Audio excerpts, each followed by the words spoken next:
আলিফ লাম মিম এই জাতীয় কোনো একটা অক্ষর দিয়ে দেখবেন এরকম পবিত্র কোরআনে সূরা আছে 29টা, 114টার মধ্যে 29টা সূরা আছে যেগুলো কোনো শব্দ দিয়ে শুরু হয়নি, অক্ষর দিয়ে শুরু হয়েছে।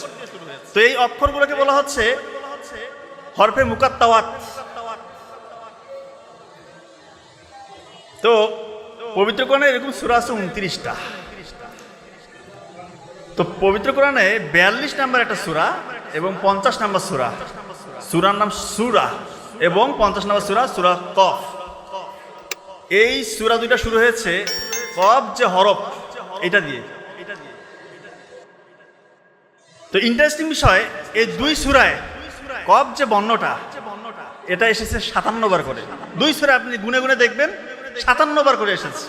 এবং পবিত্র কোরআনে মাত্র দুইটা সূরা এসেছে যেটা কিনা কফ বর্ণটা দিয়ে শুরু হয়েছে।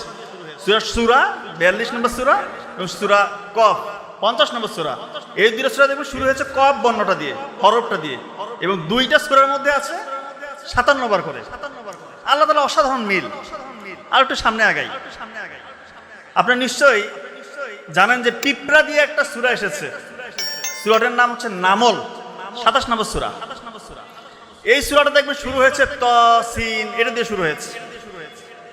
তো ইন্টারেস্টিং বিষয় হচ্ছে এই সূরাতে যদি আপনি গুনেন যে ত কতবার এসেছে, সিন কতবার এসেছে, আপনি দেখতে পাবেন ত এসেছে 27 বার এবং সিন এসেছে 93 বার। তো আপনারা প্রশ্ন করতে পারেন যে 27 এবং যে 93 এটার মাহাত্ম্য বা কি? 27 হচ্ছে আপনি দেখবেন নামল সূরাটার নাম্বার পজিশন 27 নম্বর সূরা, এবং এই সূরায় আয়াত রয়েছে 93টি। আল্লাহ তাআলার কি অসাধারণ মিল।